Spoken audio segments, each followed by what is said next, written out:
ঘড়িতে সময় 1:43। এই মুহূর্তে উত্তরা এয়ারপোর্ট রোডের যে জ্যামের পরিস্থিতি তা আপনাদেরকে দেখানোর জন্য ভিডিওটি ধারণ করতেছি। কি পরিমাণে গাড়ি চলতেছে, মানে গাড়ির সাথে লাগানো অবস্থায় গাড়ি চলাচল করতেছে এই রোডে। দেখুন, আর এরই মাঝে মোটরসাইকেল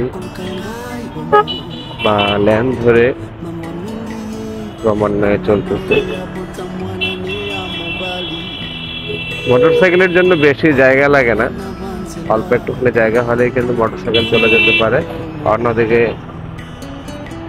বড় গাড়ি, private car, CNG, mini truck, mini bus, বড় বাস, এই সমস্ত গাড়ির জন্য বেশ ভালোই জায়গা লাগে। এত বড় রাস্তা এক হাত বা দেড় হাত রাস্তা হলেও মোটরসাইকেল অনায়াসে চলে যেতে পারে। দেড় হাত রাস্তাটাও খালি থাকে না।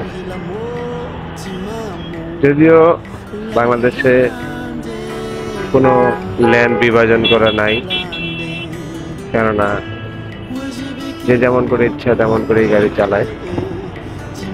স্পিড লিমিট মেনটেন করে কেউ গাড়ি চালায় না। সবকিছু মিলিয়ে একটা এলোমেলো অগোছালো। যাই হোক, এখানে রাস্তার কাজ চলতেছে। রাস্তার কাজ চলার দরুন কিন্তু বাঁ সাইডটা মোটামুটি একটা গাড়ি যাওয়ার মতো একটা লাইন ব্লক হয়ে আছে। এর মাঝেও মাঝে মধ্যে গাড়ি চলার জন্য ছেড়ে দেওয়া হয়, আবার অনেক সময় দেখা যাচ্ছে বন্ধ থাকে। আসলে ঢাকা শহরে গাড়ি চালানোটা খুব রিস্কি।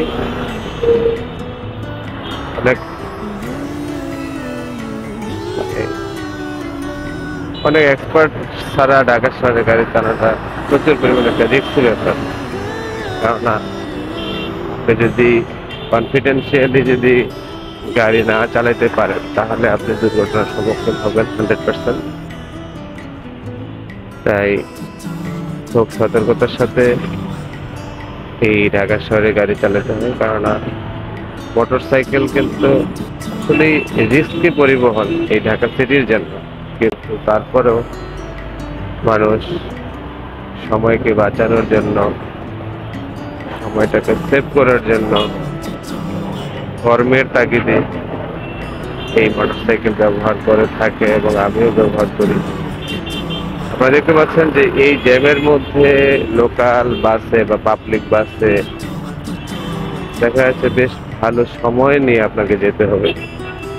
আর যদি দ্রুত কোনো কাজ সম্পন্ন করতে হয়, সেই দ্রুত কাজ সম্পন্ন করার জন্য যে সময়টা, যেটা ঢাকা শহরে 80% সময় এই যানবাহনের জন্যই কিন্তু কেড়ে নেয়। এই যানবাহনের জন্যই কিন্তু সময়টা নষ্ট হয়। যে মোটামুটি এই জিনিসটা, এই জায়গাটা খালি, তার মানে সম্মুখ প্রান্তে এসে গাড়িগুলো যখন প্যাসেঞ্জার তুলে তখন কিন্তু ওই জায়গাটা ব্লক হয়ে যায়। আর যার কারণে